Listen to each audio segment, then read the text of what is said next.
할렐루야. 한 주 또 하나님 은혜로 잘 지내셨죠?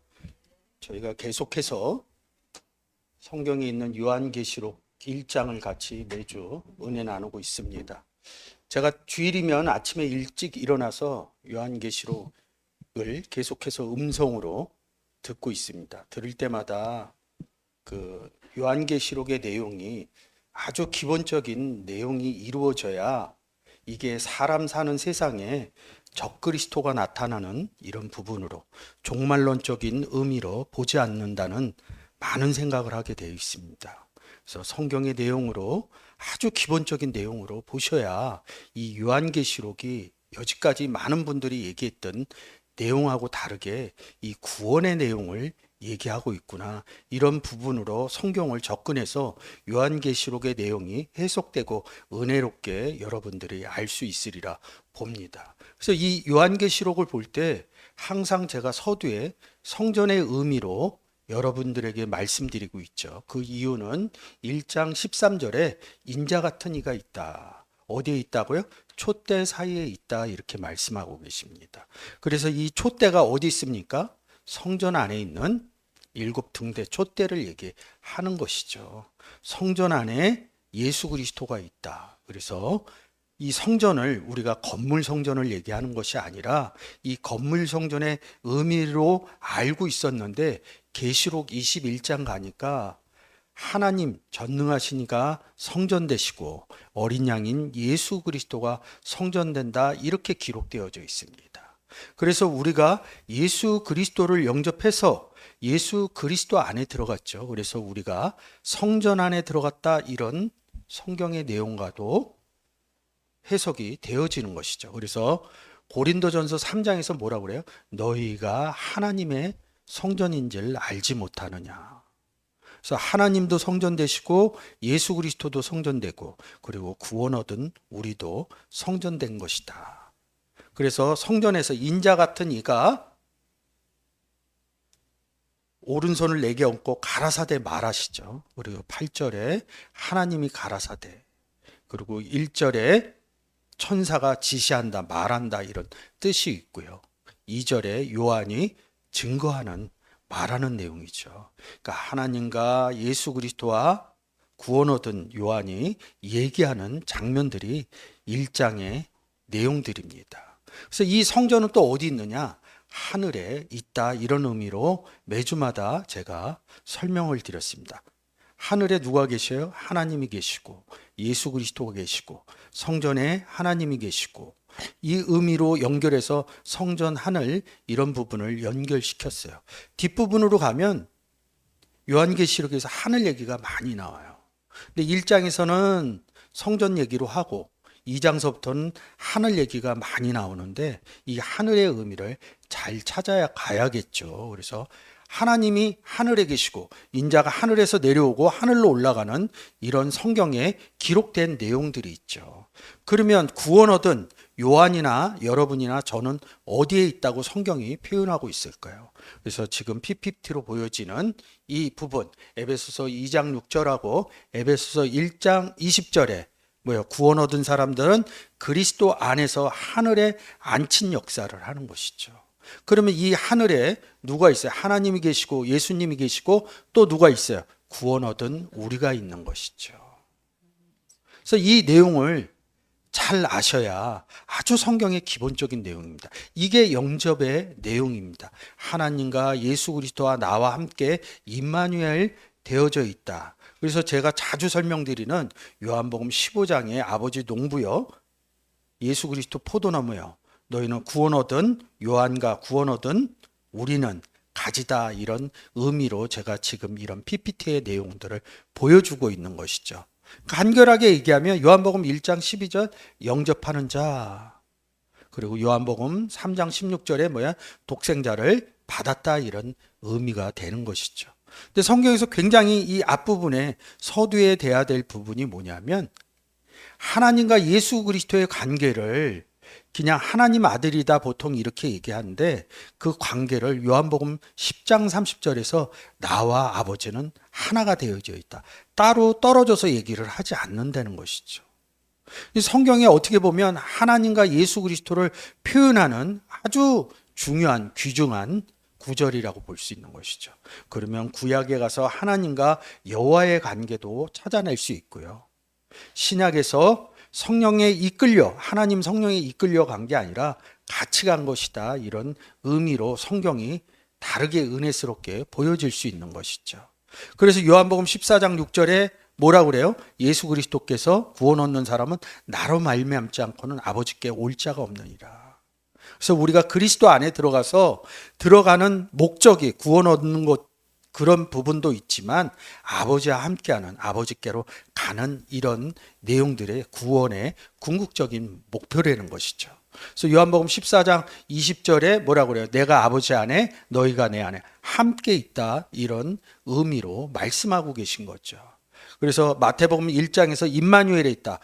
하나님이 우리와 함께 하신다. 우리 누구? 예수 그리스도와 나. 구원 얻은 나, 구원 얻은 요한계시록의 요한이 하나님과 함께 있다. 이 의미를 얘기하는 것이죠. 그래서 성경과 하늘의 의미로 얘기를 하면서 하늘에 누가 있느냐. 그래서 일곱 교회가 끝나고 요한계시록 4장 1절에 종 요한 보고 이리로 올라오노라 이렇게 얘기합니다. 음성이 나서 어디로요? 하늘로. 하늘에 누가 있길래? 하나님이 있길래. 이리로 올라갈 수 있는 방법은 뭐예요? 인자 외에 내려온 자가 없다. 인자 외에 올라간 자. 인자를 통해서 예수 그리스도를 통해서 아버지께로 가는 요한복음 14장 6절을 말씀하고 계신 것이죠. 그러면 왜 하늘에 올라가서 하나님과 임마누엘 하게 한 우리에게 구원의 영접을 베풀었는가? 그러면 예수 그리스도만 영접하면 그냥 구원받고 끝나는 것인가? 그러면 그냥 예수 영접했어요. 그리고 우리 나름대로 생활대로 살아가면 되는 것인가? 성경은 그렇게 말씀하고 계시지 않죠.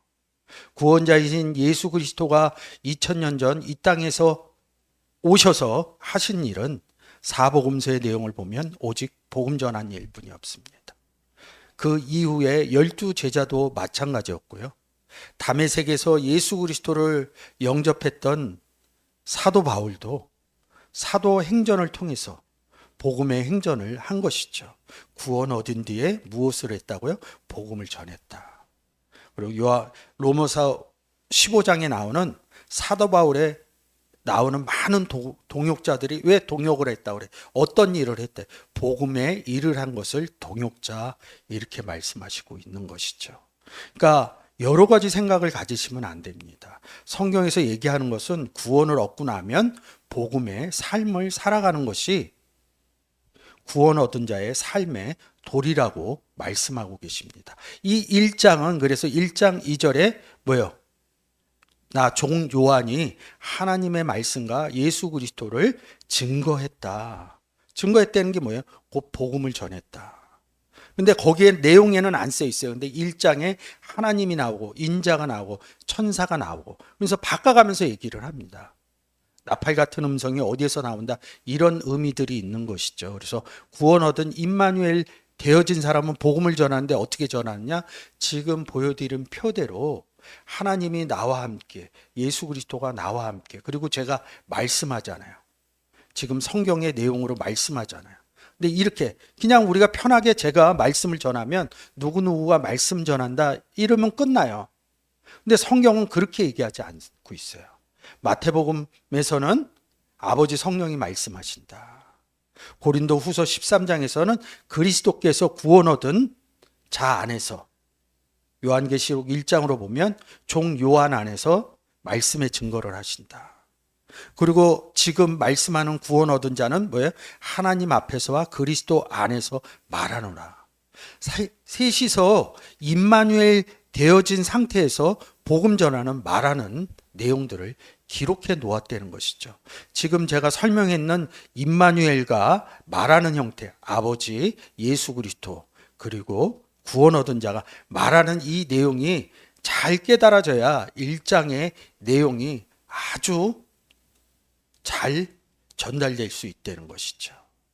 이 내용으로 이렇게 해서 말하는 내용이 뭐예요? 함께 농부인 아버지와 포도나무인 가지가 함께 누구와? 영접받아야 될 사람, 아직 구원 얻지 못한 사람들에게 전하는 내용들을 계시록 1장에서 얘기하고 있다는 것이죠. 1장의 내용이 2장에 가면 같은 내용으로 7교회의 형태로 얘기를 한 게 2장, 3장입니다.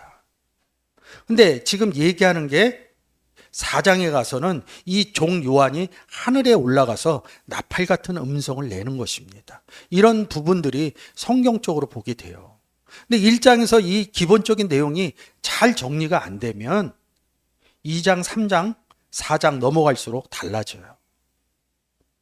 하늘에서 천사가 내려와서 나팔 가지고 얘기하는 이런 내용들을 풀지 못합니다.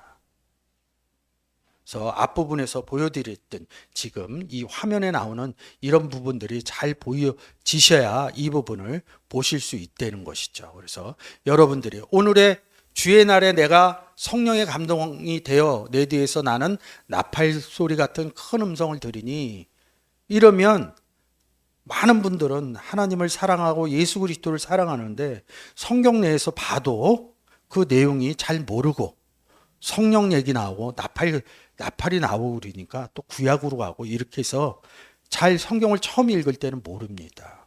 그래서 조금 성경에 관심 있는 분들은 신학적인 의미, 많은 믿음의 선진들이 기록해 놓은 의미로 찾아가죠. 옛날에는 인터넷에서 보고 요즘은 챗GPT라는 프로그램으로 많이 보죠.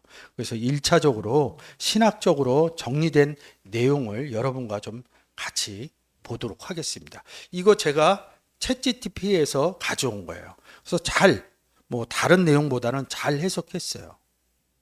지금 주의 날에 내가 성령의 감동이 되어 이릅니다.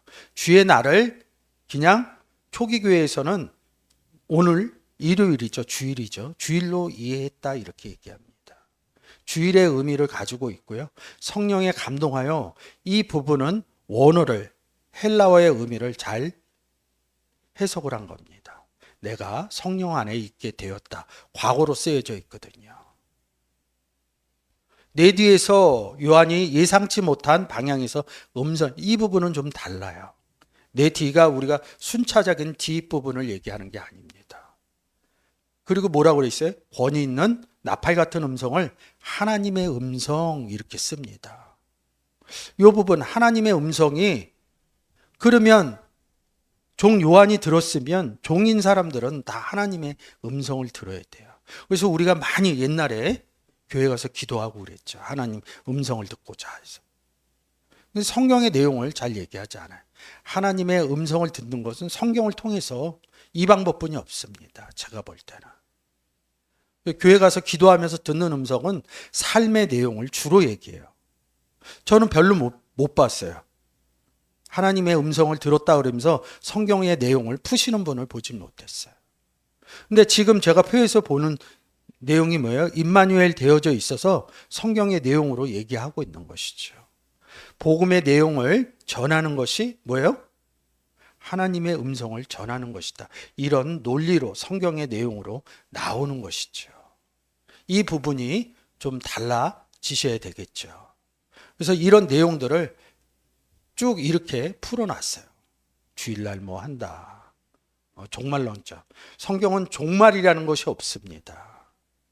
종말이라는 단어가 없어요. 뭐 끝날, 마지막 날 이것을 종말이라고 그랬는데 성경에선 끝하고 마지막을 예수 그리스도를 표현하고 있어요. 그럼 마지막하고 끝, 종말의 의미는 뭐예요? 그리스도 안에서가 뭐예요? 구원 얻지 못한 종말이다. 구원을 얻었기 때문에 구원 얻지 못한 상태의 종말이 구원 얻은 날이다. 이런 의미로 해석할 수 있죠. 그 의미로 가지고 보면 우리가 성경에서 보는 종말론적 장을 보시면 구원 얻는 이야기로 연결이 되어지는 것이죠. 이 부분이 보여지셔야 달라지는 것이죠.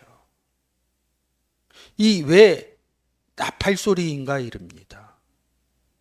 거부할 수 없는 주의 부르심을 상정합니다. 주가 어디를 부르는 거예요? 아까 보셨죠? 하늘로 구원 얻은, 하늘에 앉힌 사건입니다. 구원 얻은 사건이 주의 부르심입니다. 그게 나팔 같은 음성입니다. 그래서 요즘은 휴대폰에 검색하는 엔진이 참 많아요. 거기에 나팔하고 음성만 치면 딱 5구절이 나와요. 오늘 여러분들하고 같이 보는 계시록 1장 10절에 나팔 소리 같은 큰 음성. 나팔 소리는 뭐예요? 음성이라는 소리입니다. 그리고 다시 계시록 4장 1절에 나팔 같은 음성이 하늘에서 들린다. 그리고 계시록 9장에 가면 하나님 금당에서 나팔의 음성이 난다. 좀 이렇게 찾아보면 우리가 트럼펫이나 이런 그런 나팔을 얘기하는 게 아니라 이 나팔을 음성으로 썼구나. 계시록 11장에서도 하늘에 나팔 같은 큰 음성이 나서 이릅니다. 그래서 제가 서두에 시작하면서 하늘에 누가 있다고 그랬어요? 하나님 아버지, 예수 그리스도, 구원 얻은 사람이 하늘에 있다. 그래서 계시록 4장 1절에 요한이 구원 얻은 상태를 다시 한번 얘기해 주는 것이죠. 이리로 올라오라, 하늘로. 하늘에서 음성이 나야 하늘로 올라갈 수 있는 것입니다. 그 의미들이 잘 해석돼야 오늘의 본문이 잘 깨달아질 수 있는 것이죠. 뭐 이렇게 특별하게 우리가 삶 가운데 안 벌어진 일을 벌어진 것처럼 써놓은 게 계시록의 내용이 아니고 성경의 내용이 아닙니다. 성경은 성경의 내용으로 철저하게 보셔야 그 의미가 구원의 의미로 나올 수 있는 것이죠. 자, 오늘의 본문이죠. 주의 날에 내가 성령에 감동하여 내 뒤에서 나는 나팔 소리 같은 큰 음성을 들으니. 자, 성령에 감동하여, 우리가 한글로 보면 성령에 그럽니다. 근데 여기 뭐라고 써 있어요? n이라는 전치사를 써서 성령 안에서 감동되었다.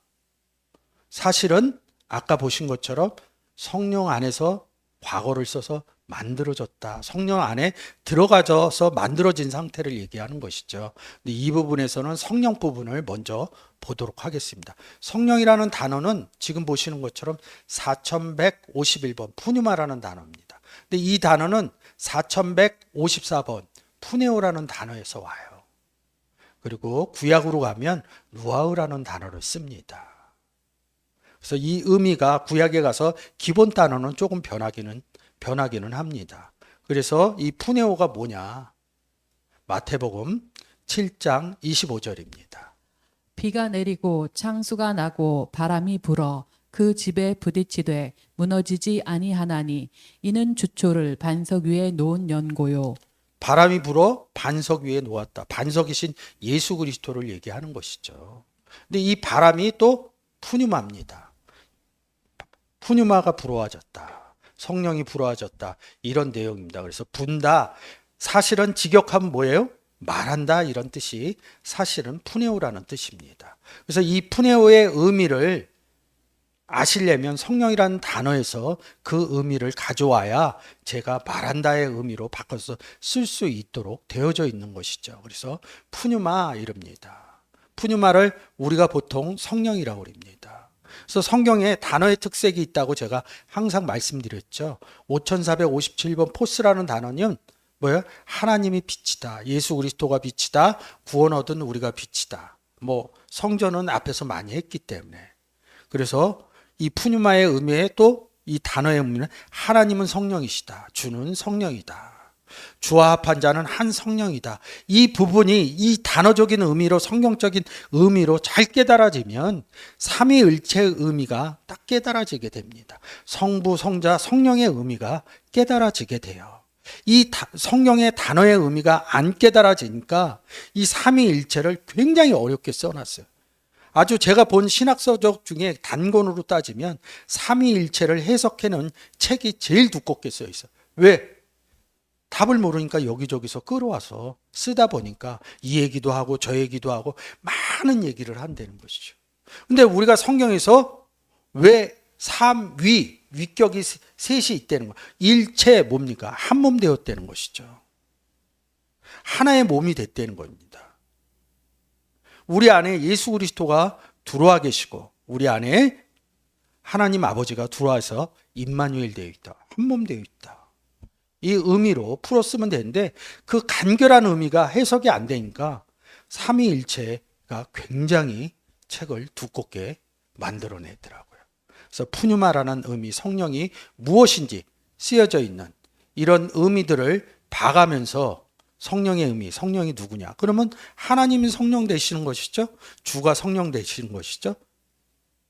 그러면 우리가 누구 안에 들어갔어요? 성령이신 예수 그리스도 안에 들어갔죠. 그 안에 또 누가 계셔요? 하나님이 계신 거죠. 그래서 성령으로 감동되어가 아니라 성령으로 만들어졌다. 한 몸이 되어졌다. 이런 뜻이겠죠. 기노마이라는 단어의 뜻이.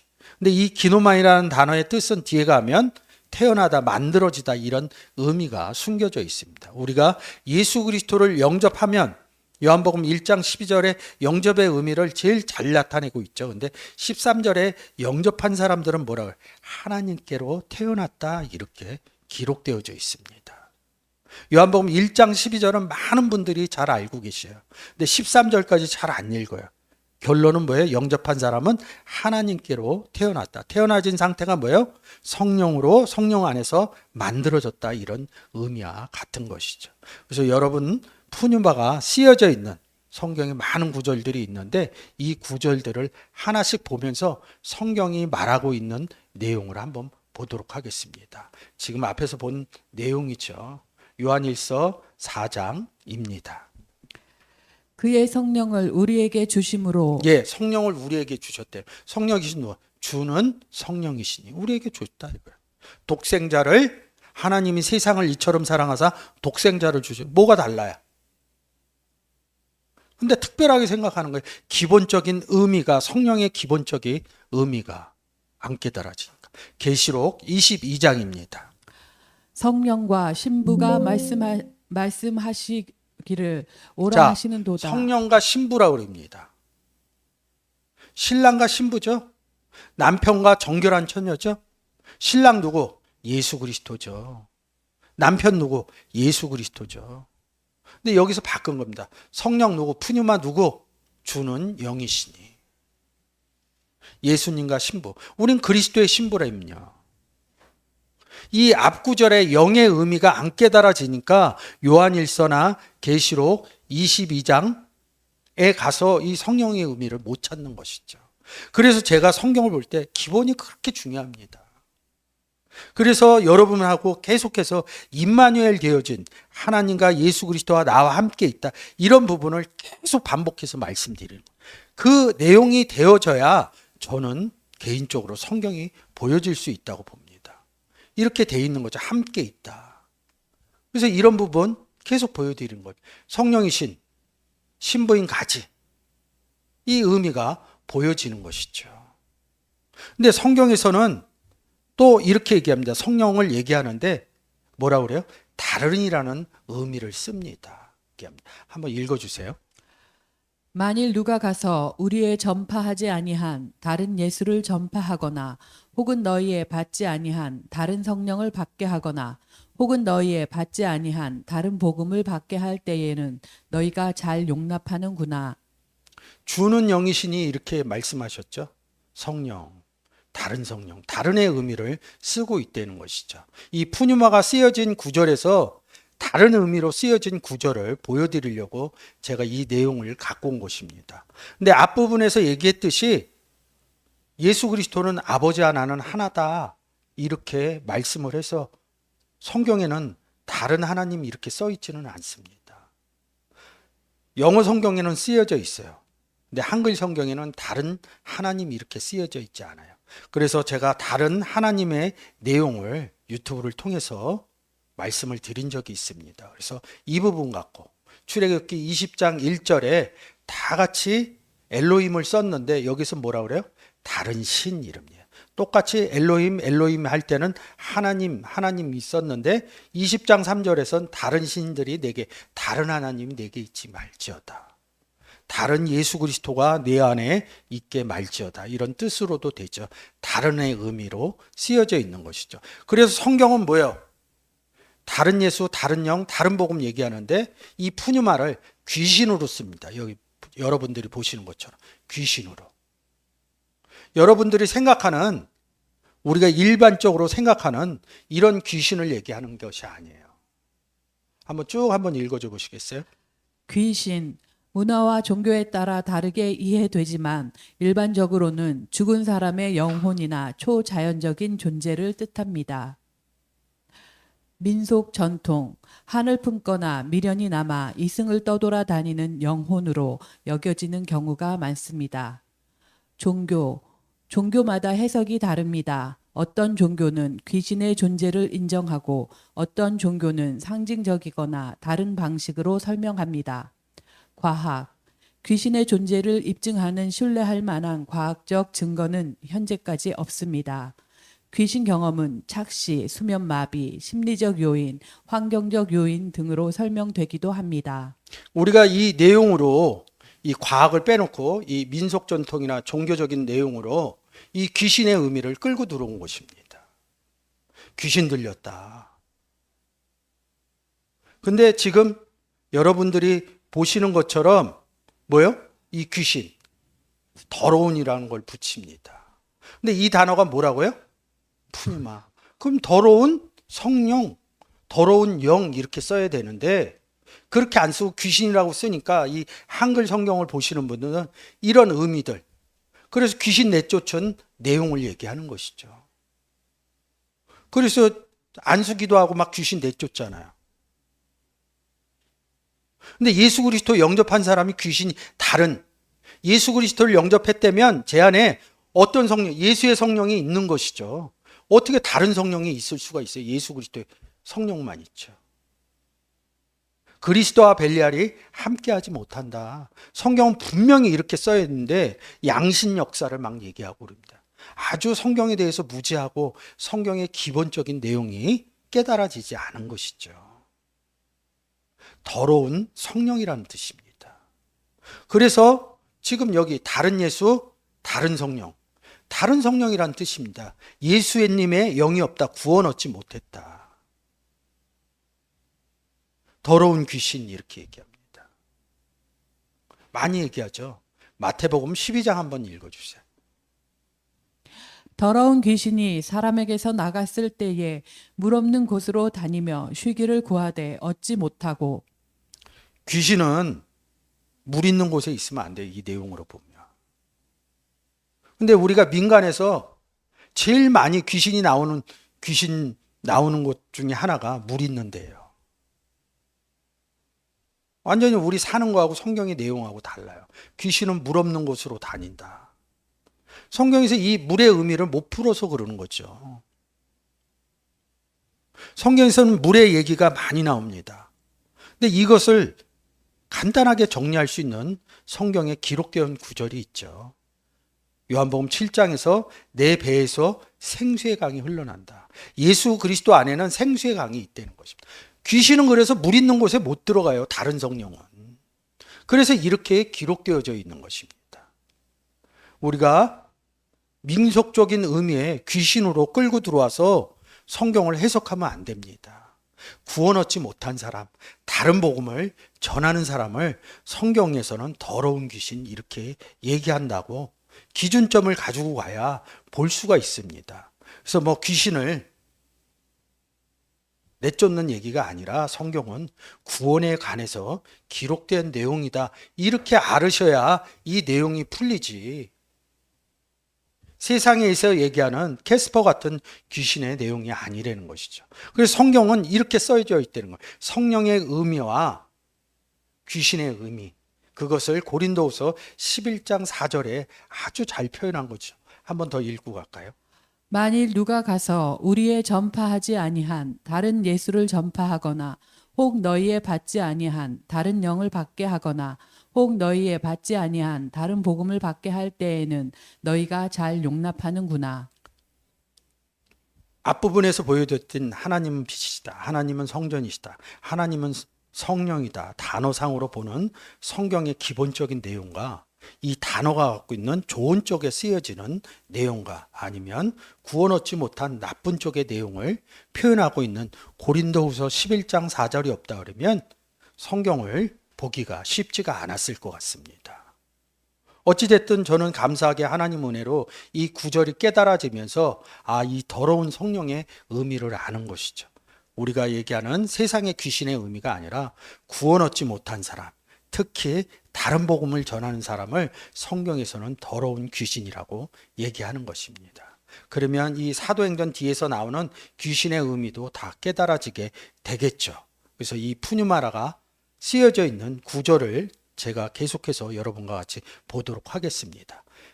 이 푸뉴마가 많이 쓰여져 있는 구절 중에서 요한복음 3장의 내용이 있는데 이 성령을 푸뉴마를 얘기하면서 성령으로부터 태어났다 이렇게 말씀하고 계시는 것이죠. 이 내용이 지금 화면에서 보는 게 뭐예요? 바리새인인 니고데모가 예수 그리스도를 찾아온 겁니다. 근데 3절에서 예수께서 표적을 보여달라니까 뭐라고 그래요? 사람이 거듭나지 아니하면 하나님 나라를 볼 수 없다 이렇게 얘기합니다. 니고데모는 뭐예요? 앞부분의 귀신 내용처럼 민속적인 의미, 삶의 의미로 이 내용을 얘기한 겁니다. 두 번째 모태에 들어갔다 태어나야 됩니까? 이렇게 얘기하니까 뭐라고 그래요? 예수께서 성령으로 나지 아니하면 누가? 사람이 물과 성령, 물 제가 설명드렸죠? 네 배에서 생수의 강이 흘러난다. 성령 누구? 아버지, 성령. 그럼 뭐야? 예수 그리스도와 아버지로부터 태어나지 않으면. 요한복음 1장 12절 누굴 영접해요? 물이신 예수 그리스도를 영접해서 뭐예요? 13절에 가서 아버지께 성령으로 겟나워했다. 여기 난다는 단어가 똑같이 요한복음 1장 13절에 겟나오라는 단어입니다. 그래서 6절에서 뭐라고 그래요? 구원받지 못한 상태를 육으로 난 것은 육이냐. 하나님께로부터 태어나지 못한 사람을 얘기하는 것입니다. 구원 얻지 못한 사람이죠. 성령으로 하나님께로부터 태어난 사람은 성령이니 주와 합한 자는 성령이니 이 의미가 깨달으면서 삼위일체의 의미가 정리가 되겠죠. 제가 말씀드려봐야 이 태어났다 이 성령의 의미가 깨달아지지 않으면 삼위일체의 의미를 간단하게 해석할 수 없다는 거죠. 내가 내게 거듭나야 하겠다는 말을 기이 여기지 말라. 당연한 것이다. 예수 그리스도를 영접하면 구원 얻고 하나님께로부터 태어난 것이다. 이렇게 말씀하고 계신 것이죠. 이 부분을. 그래서 바람이 임의로 불매 그 소리가 어디서 와서 어디로 가는지 알지 못한다. 이렇게 너희가 못 알아듣는 사람도 있지만 성령으로 난 사람들은 이렇게 바람 소리처럼 소리를 내고 다닌다. 뭐야? 어디로서 오며 어디로 가는지 모르는 사람 누구예요? 니고데모 얘기하는 것입니다. 그래서 제가 이 부분을 원문으로 헬라어 원문으로 가져왔습니다. 보여줘요. 성령으로 났다. 겟나워 이릅니다. 겟나워 썼죠. 푸뉴마 썼죠. 푸뉴마 에크 성령으로부터 나왔다. 요한복음 1장 13절에 가면 하나님께로 난 자들이다 이랬을 때 에크 겟나오스입니다. 똑같이 겟나오와 에크를 똑같이 써요. 같은 의미로. 이 콜론의 의미는 제가 많이 설명했으니까 설명 안 드려도 될 것 같아요. 8절에서도 똑같이 의미로 에크 겟나오했다. 이렇게 얘기하는 거죠. 이 에크 겟나오가 지금 하나님께로부터 난 자들이다. 이 성령 누구요? 하나님은 성령이시니 이 의미로 갖다 대입시키면 되죠. 그래서 여기 써놨잖아요. 하나님께로부터 났다. 에크, 때우, 에게네, 때산 이렇게 써 있습니다. 성령으로 났다. 헬라어는 좀 바꿨어도 괜찮아요. 순서를. 그 의미가 변하지 않기 때문에. 그러면 영접한 사람이 성령으로부터 나아진 사람이다. 근데 이 요한복음 1장 12절 13절의 내용을 모르니까 12절만 그냥 영접하는 자 이것만 해서 나 예수 그리스도 영접했어요. 이 의미에서 끝났다는 것이죠. 예수 그리스도를 영접했다는 것은 뭐예요? 그리스도 안에 들어가서 하나님을 만났다는 얘기다. 하나님을 만났다는 얘기는 뭐예요? 하나님께로부터 태어난 자다. 그래서 거듭났다, 새로운 피조물이다, 이런 의미로 쓰여져 있는 것이죠. 이 의미가 알아지셔야지 좀 달라지시는 거죠. 그래서 9절에 니고데마가 대답하여 가로되 어찌 이런 일이 있을 수 있나이까. 앞에서 설명했죠? 예수 그리스도 영접하면 성령으로부터 난다. 10절 예수께서 가라사대 너는 이스라엘의 선생으로서 이러한 일을 알지 못하느냐. 11절 진실로 진실로 내게 이르노니 우리가 아는 것을 말하고 본 것을 증거하노라. 오늘 요한계시록 1장에서 요한도 증거하죠. 예수 그리스도도 증거하고. 그래서 제가 서두에 2000년 전 예수 그리스도가 와서 복음 전한 일뿐이 없다. 12제자도 사도 바울도 증거한 일뿐이 없다. 12절 내가 땅의 일을 말하여도 너희가 믿지 아니하거든 하물며 하늘 일을 말하면 어떻게 믿겠느냐. 13절 하늘에서 내려온 자 곧 인자 외에는 하늘에 올라간 자가 없느니라. 자 보세요. 13절에서 하늘에 내려온 자 어디로 내려왔어요? 12절에 땅에. 땅의 일을 얘기했다. 거듭나는 일. 거듭나는 일이 뭐예요? 하늘에 올라가는 일입니다. 그래서 13절에 하늘에 올라간 자가 없느니라. 하늘에 올라가는 이유를 내용을 13절 이후에 14절서부터 얘기하고 있죠. 14절 15절. 모세가 광야에서 뱀을 든 것 같이 인자도 들려야 하리니 이는 저를 믿는 자마다 영생을 얻게 하려 하심이니라. 뱀과 인자를 일치시킵니다. 영생을 얻는다. 이는 저를 누구를 16절에 독생자인 예수 그리스도 13, 14, 15, 16 계속 연결돼서 내려가죠. 그래서 17절에 구원 얻었다. 18절에 심판 얻었다. 그러면 이게 뭐야? 성령으로부터 나아진 얘기를 하는 것이죠. 성령으로 나아지려면 어떻게 해야 돼요? 하늘로 인자와 함께 올라가야 된다. 이런 의미가 숨겨져 있는 것이죠. 근데 우리는 이 의미를 잘 알고 있어요. 니고데모하고 8절까지 니고데모하고 얘기했다, 이 의미로. 성령으로 거듭난다, 이 얘기를 하고 뭐요? 10절 이후에 뭐요? 16절에 하나님 세상을 독생자 주는 얘기하고 연결 못 시킵니다. 다 같은 내용이에요. 예수 그리스도를 영접하는 얘기, 저를 믿는 자 얘기가 뭐예요? 안 어떤 겠나오? 성령으로부터 나아졌다. 영접한 게 뭐예요? 이 내용으로 보면 성령으로부터 태어나져 있다. 그래서 사실은 요한복음 1장 12절 13절이 굉장히 중요합니다. 한번 읽고 가겠습니다. 영접하는 자 곧 그 이름을 믿는 자들에게는 하나님의 자녀가 되는 권세를 주셨으니 이는 혈통으로나 육정으로나 사람의 뜻으로 나지 아니하고 오직 하나님께로서 난 자들이니라. 이 12장 13절을 뭐예요? 이 니고데모 얘기로 푼 겁니다. 2장은 뭐예요? 가나안 혼인잔치 얘기죠. 결혼하는 얘기. 누구랑? 신랑 신부. 신랑이신 누구? 예수 그리스도를 대입시켜야죠. 그냥 가나안 혼인잔치에 뭐 포도주 마셨다 이런 내용으로도 얘기할 수 있지만 뭐예요? 구원의 관점에서 보면 결혼하는 얘기. 신랑 신부 얘기, 예수 그리스도 얘기, 이 부분으로 보여진다는 것이죠. 여러분들이 오늘 이 내용이 성령으로부터 나아졌다, 성령으로부터 만들어졌다 이런 내용으로 보시면 성경의 내용이 달리 보여지게 되는 것이죠. 그래서 영이 무엇인가? 그래서 구약에는 또 영이 뭐라고 쓰여져 있는가? 루아우라고 그러죠. 시편 31편입니다. 내가 나의 영을 주의 손에 부탁하나이다. 주의 진리의 하나님 여호와여 나를 구속하셨나이다. 구속, 구원의 얘기를 하는 거죠. 나의 영, 영이 있다. 전도서 12장입니다. 흙은 여전히 땅으로 돌아가고 신은 그 주신 하나님께로 돌아가기 전에 기억하라. 영은 하나님 어디 계셔요? 하늘에 계셨죠. 그럼 영은 하늘에 올라갔다. 그리스도 예수 안에 하늘에 앉힌 사건으로 보시면 되는 것이죠. 그래서 똑같아요. 이게 푸뉴마나 루아르나 쓰여져 있는 구절들이 다 같습니다.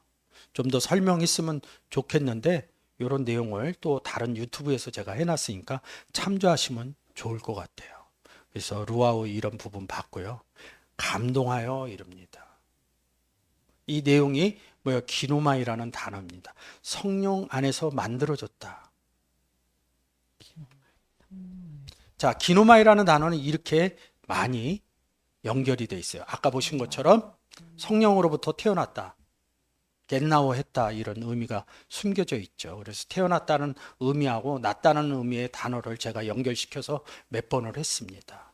그래서 사실은 이 기노마이는 만들다 이런 의미가 숨겨져 있는 것이죠. 이 의미를 잘 아셔야 이 겟나오라는 의미하고 연결되어져서 성령 안에서 태어났다. 이런 의미로 요한복음 제가 설명했던 1장 12절, 13절의 의미로 요한복음 3장의 니고데모 얘기로 연결해서 보면 성령의 감동이 되어 이런 것을 우리가 감정적으로 감동되었다 이런 뜻으로 보이지 않고 뭐요?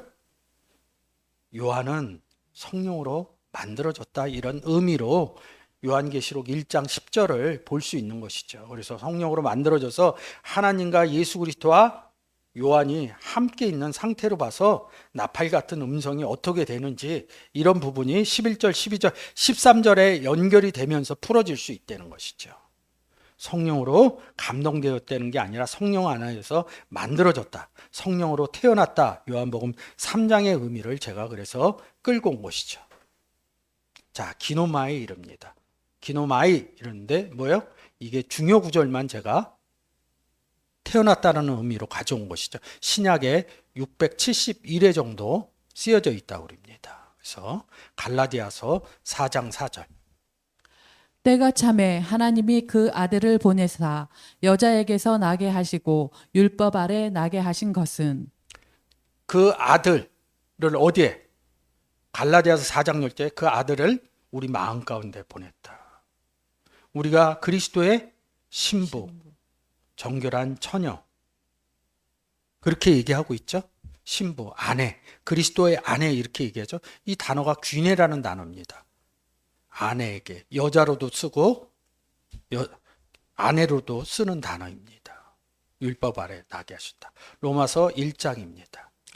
이 아들로 말하면 육신으로는 다윗의 혈통에서 나셨고 태어났다는 의미겠죠.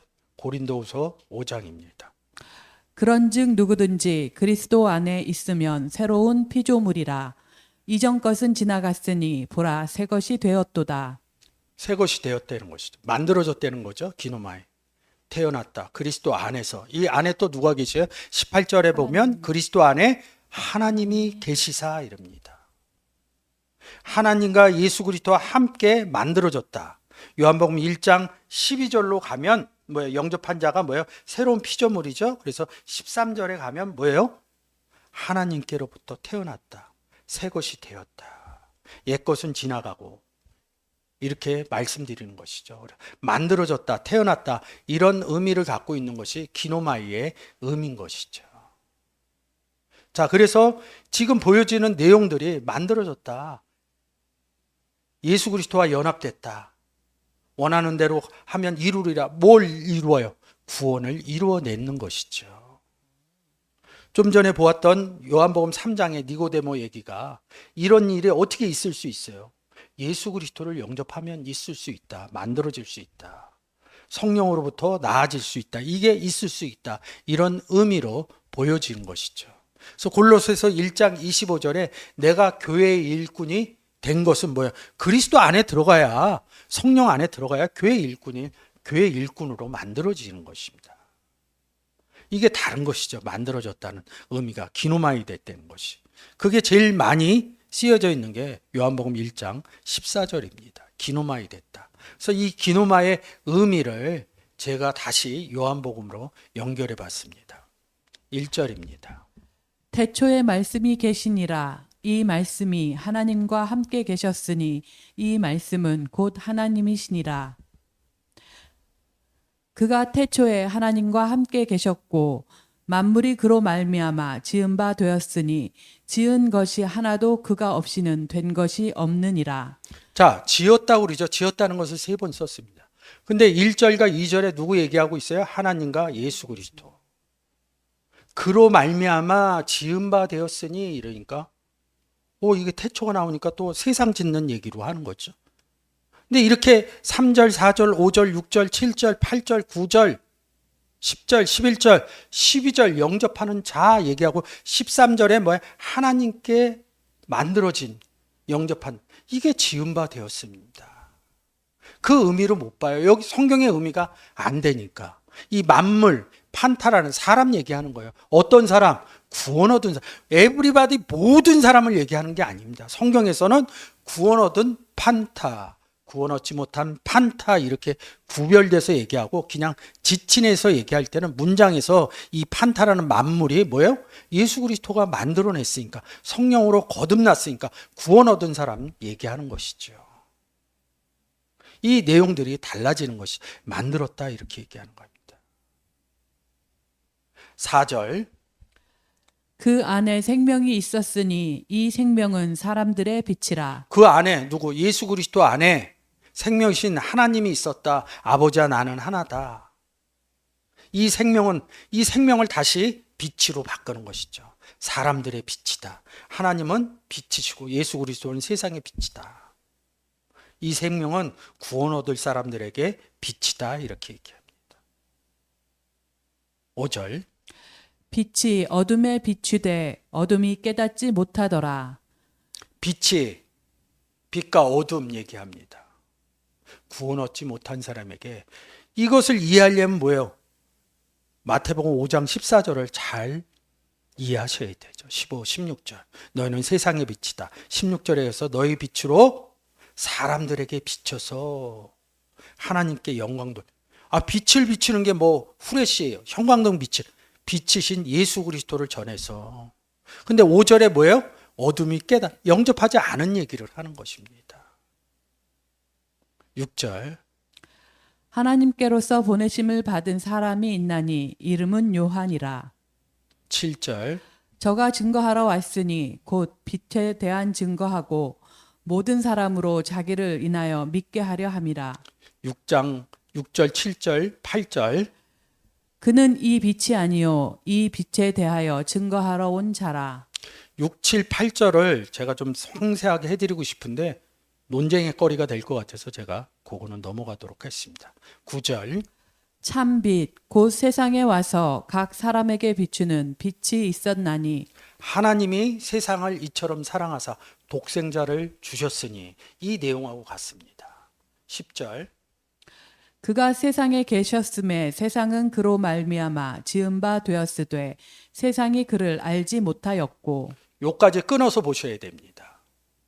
세상에 그가 계셨으며 하나님이 세상을 이처럼 사랑하사 독생자를 주셨으니 저를 믿는 자는 그로 말미암아 지은 바 됐고 세상은 그를 알지 못하는 18절, 17절, 18절에 저를 믿지 않는 자를 얘기하는 것입니다. 11절도 마찬가지입니다. 자기 땅에 오매 자기 백성이 영접지 아니하였나니 하나님이 다 통치하는 믿는 사람도 믿지 않는 사람도 통치하는 개념으로 이 11절을 얘기한 겁니다. 영접지 아니했다. 그러니까 영접한 사람, 영접하지 않는 사람을 이 1장에서 섞어서 얘기하는 것이죠. 그래서 그 다음에 우리가 제일 잘 아는 12절입니다. 영접하는 자 곧 그 이름을 믿는 자들에게는 하나님의 자녀가 되는 권세를 주셨으니. 이 영접하는 자 이 내용을 모르시는 분들이 어디 있어요? 네, 13절은 잘 읽지 않는다고 그랬죠. 13절. 이는 혈통으로나 육정으로나 사람의 뜻으로 나지 아니하고 오직 하나님께로서 난 자들이니라. 영접한 자는 하나님께로 뭐요? 거듭났다. 태어난 자다. 성령으로 나아진 하나님 성령으로부터 태어난 자다. 니고데모 얘기가 아주 특별한 우리가 모르는 성령 이런 내용이 아니죠. 성령으로 나았다는 것은 뭐예요? 예수 그리스도를 영접했다, 구원받았다 이런 간단한 논리로 귀결되어지는 것이죠. 지금 1장 갖고 지금 기노마이라는 단어를 보고 있습니다. 태어났다, 만들어졌다. 하나님께로 태어난 자들이 어떤 자들이냐? 14절에서 설명하고 있죠. 말씀이 육신이 되어 우리 가운데 거하심에 우리가 그 영광을 보니 아버지의 독생자의 영광이요 은혜와 진리가 충만하더라. 말씀이 육신이 되어 우리 가운데 거한다는 거예요. 12절에 영접한 사람들은 내 안에 누가 거해요? 하나님과 예수 그리스도가 거하는 것이죠. 그래서 말씀이 거한다. 말씀 3056 로고스 그것을 풀어서 쓰면 뭐라고 나와요? 그리스도 현현으로 그리스도를 말씀하고 계신 것이죠. 우리 가운데 거한다. 우리 가운데 하나님과 예수 그리스도가 거하려면 어떻게? 영접이 되어져야 되는 것이죠. 그래서 말씀이 육신이 됐다. 한 몸이 되었다 이런 뜻이죠. 오늘 이 시간을 통해서 여러분들이 보여지는 주의 날에 내가 성령에 감동이 되었다. 이 내용이 달라지는 것이죠. 나는 성령으로 만들어진 사람이다. 그 다음에 내 뒤에서 나는 나팔 소리 같은 음성, 이 의미가 풀려지겠죠. 성령으로 기노마이 돼야 내 뒤에서 나팔 같은 음성이 나올 수 있다. 이런 부분으로 볼 수 있는 것이죠. 여러분들이 오늘 이 시간을 통해서 나는 예수 그리스도를 영접한 것이 성령으로부터 성령 안에서 만들어진 사람이라는 것을 깨닫고 여러분도 세상에 나가 나팔 같은 복음의 음성을 내보내는 복된 여러분들이 되시기를 주의 이름으로 축원드립니다.